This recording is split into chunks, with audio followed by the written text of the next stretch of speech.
अब मैं चाहूंगा कि हमारे पारस जी रियल एस्टेट से और आशीष जैन साहब प्लीज आप आएं और हम एक सेशन आपके साथ करें। ये डबल सेशन हम करेंगे। मंच पे इधर हो चाहे उधर हो, सवाल जवाब चलता रहेगा। काव्या त्रिवेदी बहुत अच्छी बातचीत कर रही है, क्योंकि महिलाओं के रूप में एक रिप्रेजेंटेशन होना चाहिए इस देश में। जब भी डेमोक्रेसी की हम बात करते हैं तो उसमें महिला का होना बहुत अनिवार्य है, इसलिए हम अपने हर सेशन में आपसे सवाल जवाब लेते हैं। आज का प्रोग्राम है, आप दोनों लोग सुबह से आप देख रहे हैं, समझ रहे हैं, बड़े सारे नेता गए यहाँ से, बहुत सारे इंटेलेक्चुअल्स लोग भी यहाँ से गए। 8 साल बेमिसाल हमारा जो कंसेप्ट है आज का। शुरुआत करेंगे पारस जी आपसे। मैं आपके साथ में, मैंने आपको महसूस किया जब भी हम लोग साथ बैठे, आपने बातचीत की। कभी एक समय था कि जब रियल एस्टेट बूम पे था, एक शब्द जो बूम है वो रियल एस्टेट के लिए ही यूज किया जाता था, और अब जो है फिर से वो बताते हैं कि हाँ फ्लैट्स तो बिक रहे हैं क्योंकि रेट्स फ्लैट्स के जो है फिर से बढ़ने लगे हैं। लेकिन अभी भी एक असंतोष है। क्या ये असंतोष मैं कह सकता हूं कि उन इन्वेस्टर्स के साथ में नहीं है, या बल्कि मैं कहूं कि उन बिल्डर्स के साथ में असंतोष है जो पहले शायद ठगी करते थे, जो आपको एक ऐसा काम, जो आपको शायद एक ऐसा फ्लैट देते थे, वो फ्लैट आपको 20 लाख का 40 लाख में देते थे, क्योंकि अगला वाला भी 40 लाख शायद इसलिए दे रहा था क्योंकि उसके पास ज्यादा पैसे थे। आज आदमी के पास पैसे कम है तो उसी का वही फ्लैट वो 20 लाख रुपए का दे रहा है। तो क्या फर्क आया? कहीं ना कहीं क्या हम ये कह सकते हैं कि ईमानदारी तो आई है, लेकिन इस ईमानदारी से आम जनता को लाभ हो रहा है, लेकिन बिल्डर्स और रियल एस्टेट में थोड़ा सा धक्का लगा है और अब वो शायद सुधर रहे हैं। मेरी बात से आप कितना आप इत्तेफाक रखते हैं? इसको थोड़ा आप डिटेल में बताएं हमारे दर्शकों को।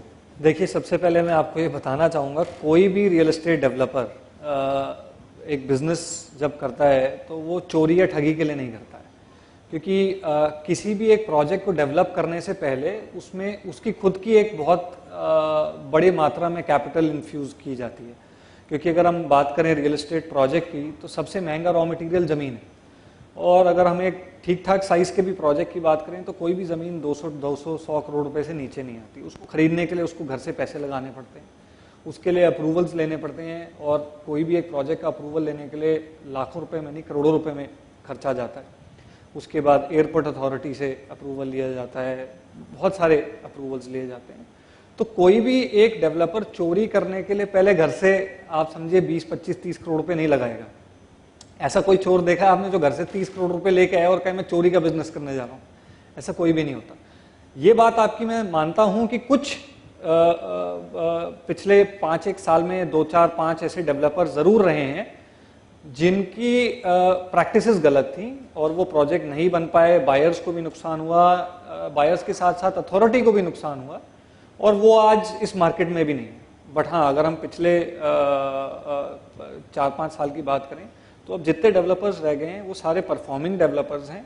हाँ, ये बात जरूर है, 2013 से मार्केट गिरती आई थी तो उसका इफेक्ट अभी तक उभरते आए हैं लोग।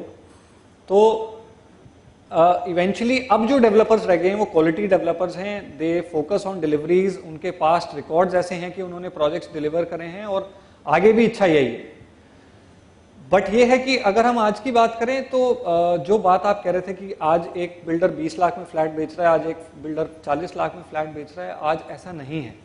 जो ये फ्लैट 40 और 20 लाख के बेचे जाते थे तब ज़मीनों के रेट बहुत सस्ते थे। 2000 अगर हम 10-11 की बात करें जब अलॉटमेंट आई थी तब ज़मीनों के रेट बहुत सस्ते थे, इसीलिए फ्लैट सस्ते बेचे भी जाते थे क्योंकि मार्जिन होता था। आज अगर हम सीमेंट की बात करें तो ऑलमोस्ट 2.5 गुना है, अगर हम लोहे की बात करें तो ऑलमोस्ट डबल है। तो सारे खर्चे बढ़े हैं, इसलिए वो इनपुट जो रॉ मटेरियल एक फ्लैट बनाने में लगना है, जब वही महंगा हो गया तो ऑब्वियसली फ्लैट की कॉस्ट महंगी होगी। बट हाँ, अगर हम अब मुद्दे पे आए जैसे बेमिसाल 8 साल, तो मैं ये जरूर कहना चाहूंगा कि ये शुरुआत जब इन 8 सालों की हुई तो रियल एस्टेट पहले से ही एक मंदी के दौर से गुजर रहा था, और उसमें ये नई सरकार आई, और नई सरकार एक विजनरी सरकार कह सकते हैं। आज अगर हम बात करें 8 साल पे जब ये आए थे तो सबको ये जरूर लगा पहले 2-3 साल की बिजनेस ठप हो रहे हैं, नुकसान हो रहा है, क्योंकि इन्होंने पॉलिसीज जो रोल आउट करी वो सिर्फ रियल एस्टेट के लिए नहीं, हर एक बिजनेसमैन के लिए बिल्कुल ही नई पॉलिसी थी। जैसे अगर हम बात करें, आते ही मेक इन इंडिया पे जोर दिया गया। मेक इन इंडिया के चलते बहुत से इंपोर्टर्स को नुकसान हुआ क्योंकि मैन्युफैक्चरिंग पे बहुत फोकस था और इंपोर्ट को थोड़ा सा मुश्किल कर दिया गया था, आपका कंसाइनमेंट क्लियर होने में बहुत मुश्किल था। उसी तरीके से आप देखें उसके बाद एकदम से डीमोनेटाइजेशन आया, डीमोनेटाइजेशन के बाद जीएसटी आया, डीमोनेटाइजेशन से बहुत से धंधे इफेक्ट हुए। जैसे अगर हम होलसेल ट्रेडिंग की बात करें, रियल एस्टेट की बात करें, तो रियल एस्टेट को जैसे कहा जाता है ये ठगी का धंधा नहीं है। सभी ने यहाँ पैसे लगाए हैं, शायद यहाँ भी मौजूद या जितने मिनिस्टर्स भी आके गए हैं या अधिकारी भी आके गए हैं, सब ने कहीं ना कहीं रियल एस्टेट में पैसा इन्वेस्ट करा है, क्योंकि रियल एस्टेट एक ऐसी चीज है जो बहुत सेफ है। अगर आप आज शेयर ट्रेडिंग पे पैसे लगाते हैं तो आपके पास फिजिकल हाथ में कुछ भी नहीं है।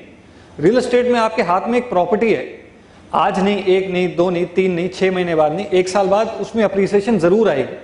आपने शायद ही कोई ऐसा व्यक्ति सुना हो जिसने 30 लाख रुपए का फ्लैट खरीदा और 24 लाख रुपए में बेचा हो। वो बात अलग है, 2-4% ऐसे लोग होते हैं जिनकी कोई मजबूरी हो जाती है, कोई नुकसान हो जाता है या फैमिली में कोई ऐसी मिसहैपनिंग हो जाती है कि रातों रात मजबूरी में बेचना पड़ता है। मगर ऐसा शायद ही आपने सुना होगा कि मैंने 30 लाख का फ्लैट लिया जी और मैंने 24 लाख में बेच दिया। ऐसा कभी नहीं हो। 30 का 35 में बेचा हो, शायद अगले साल बेचा हो या 5 साल बाद बेचा हो, डिपेंडिंग की सिटी डिस्ट्रिक्ट से कितनी दूर वो लोकेशन है, उसमें अप्रिसिएशन आने में जरूर टाइम लगता है। तो रियल एस्टेट में भी पैसे की इन्वॉल्वमेंट थी उस टाइम पे, तो ऑब्वियसली क्योंकि ट्रांजैक्शन कॉस्ट इस बिजनेस में बहुत हाई होती हैं, तो इसलिए पैसे की इन्वॉल्वमेंट भी उतनी परसेंटेज हाई थी। जी जी। तो ठीक है, बिजनेस अफेक्ट हुआ। उसके बाद जीएसटी आया, रेरा आया। रेरा के आने से काफी टाइम इंडस्ट्री को ये समझना था कि जो नए प्रोजेक्ट आएंगे उनमें कैसे काम करा जाएगा, जो ऑलरेडी चल रहे हैं उनमें कैसे काम करा जाएगा, जो डिलीवरी के पास है उनमें कैसे काम करा जाएगा। तो ये सारा एक प्रोसेस है, ये रातों रात एकदम से रोटेशन में नहीं आ जाता। ये सब से बाहर निकलने ही वाले थे कि कोविड आ गया। कोविड आया तो सब कुछ ही बंद था, मतलब आप बिजनेस तो छोड़िए, घर के नीचे जाना अलाउड नहीं था।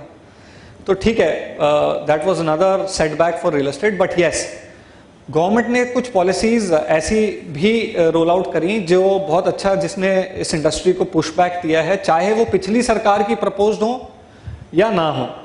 जैसे अगर हम रेरा की बात करें तो वो पहले भी प्रस्तावित था, बट ठीक है, लागू इस सरकार में हुआ तो क्रेडिट इसी सरकार को जाएगा।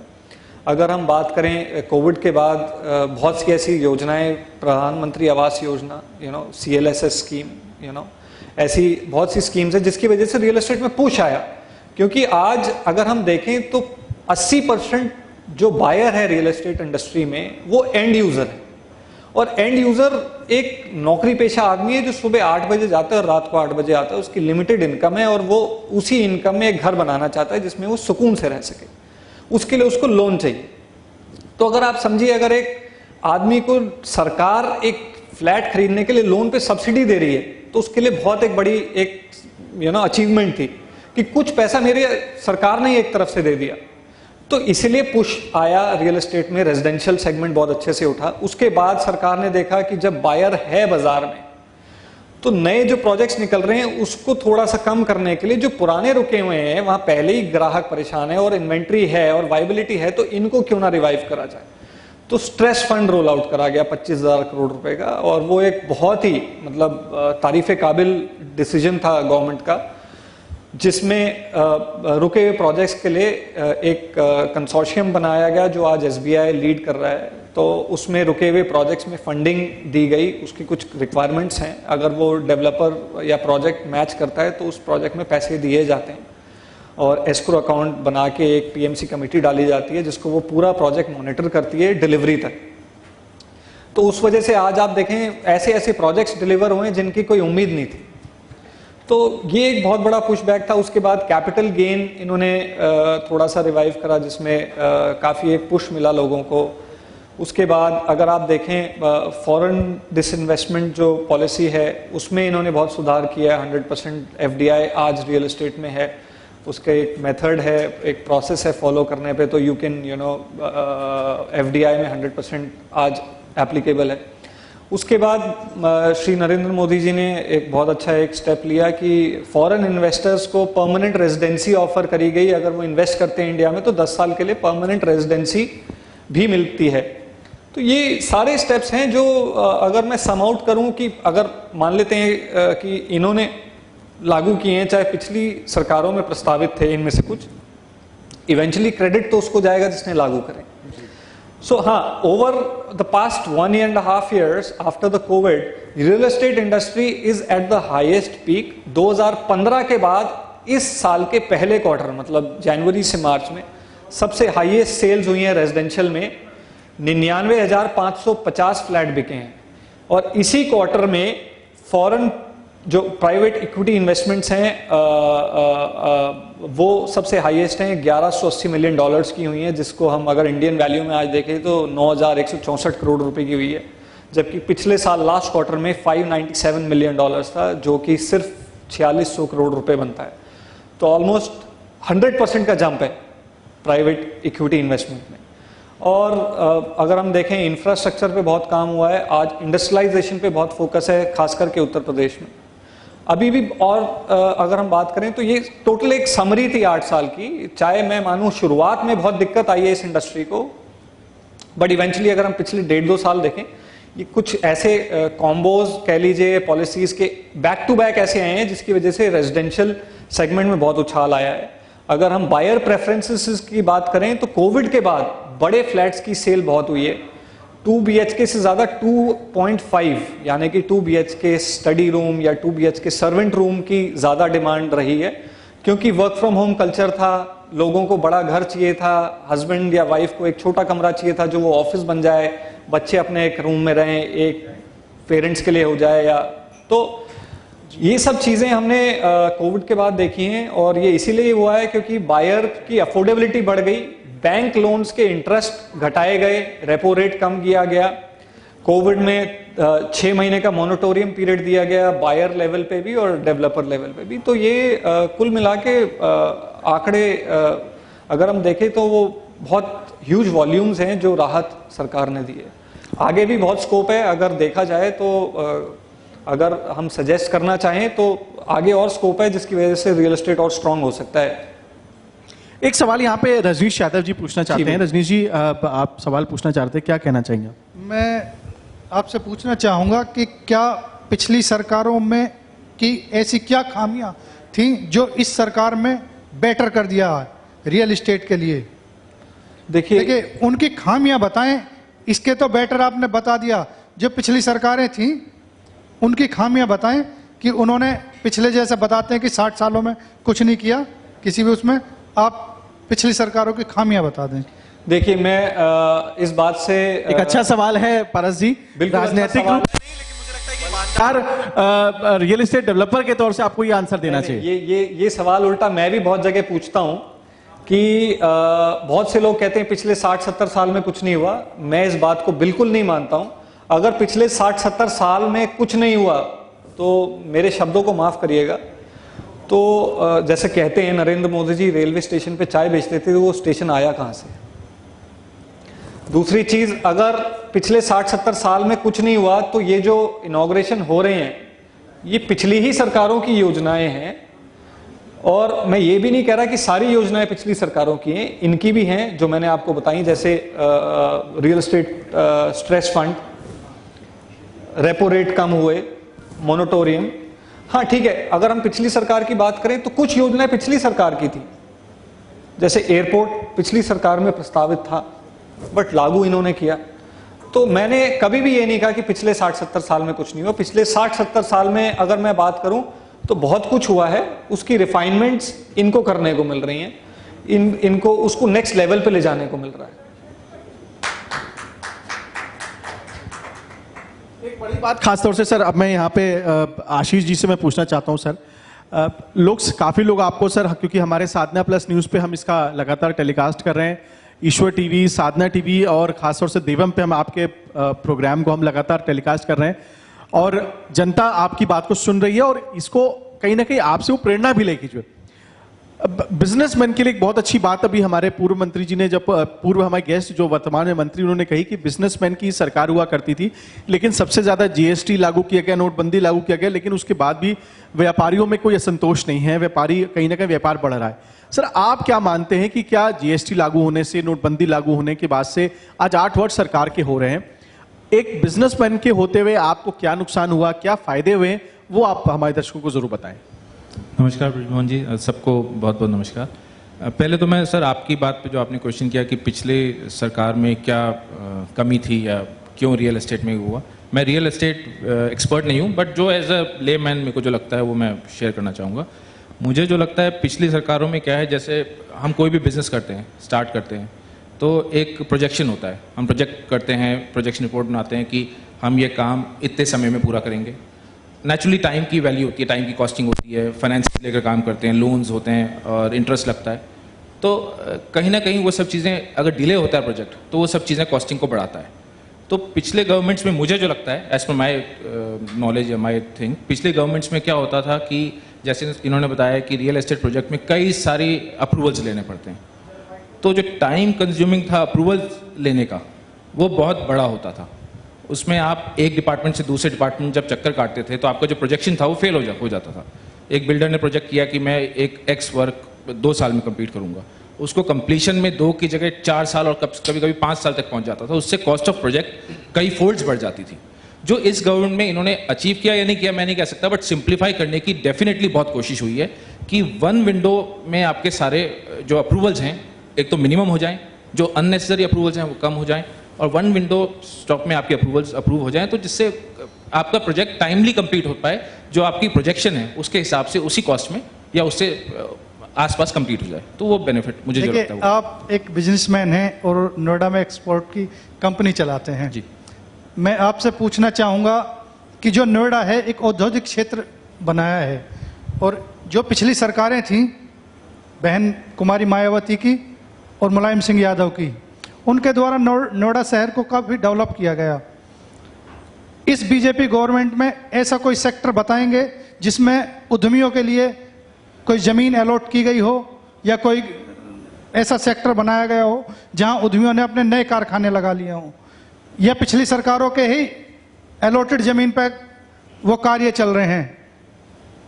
आप इसको स्पष्ट कर दें जरा। जी देखिए, मेरे हिसाब से नोएडा का जब गठन हुआ था 70s में, लेट 70s में, it was like for new Okhla industrial development authority. ये औद्योगिक क्षेत्र अंडर स्पेशल इंडस्ट्रियल एक्ट के तहत डेवलपमेंट हुआ था, जिसका टोटल चेंज जो रेसिडेंशियल में कन्वर्ट इस सरकार में नहीं पिछली सरकारों में ही हो गया था। आप ये समझिए मायावती जी की सरकार में ये टोटल रेसिडेंशियल फोकस हो गई थी अथॉरिटी।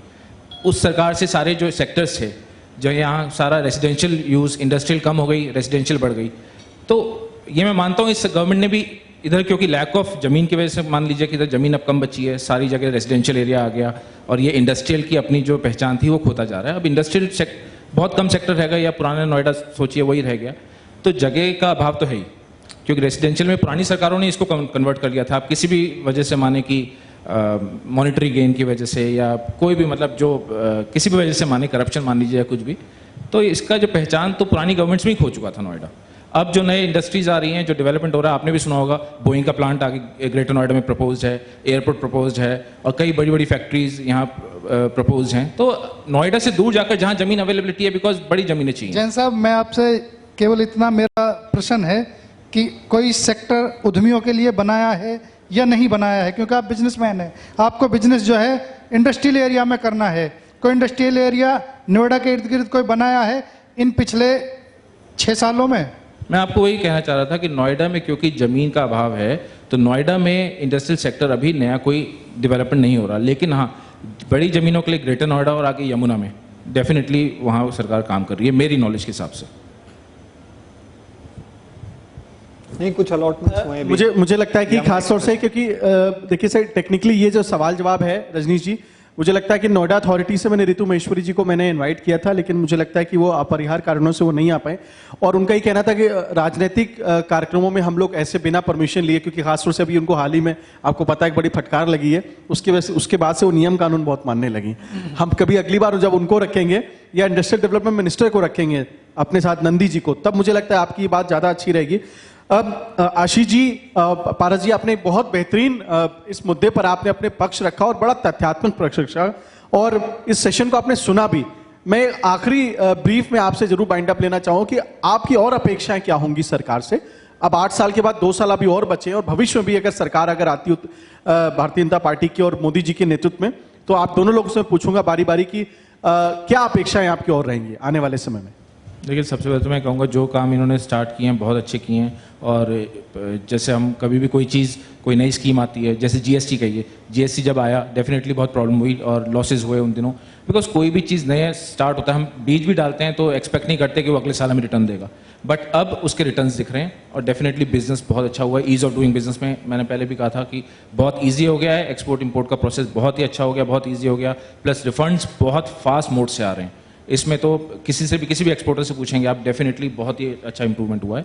तो आगे भी मैं यही चाहूँगा सरकार जो अपना काम कर रही है करती रहे, और पब्लिक से मैं यही एज अ बिजनेसमैन मैं यही कहूँगा कि नए स्कीम्स को थोड़ा सा इम्प्लीमेंट करने में थोड़ा सा वक्त लगता है, तो थोड़ा सा पेशेंस रखना पड़ेगा हमें।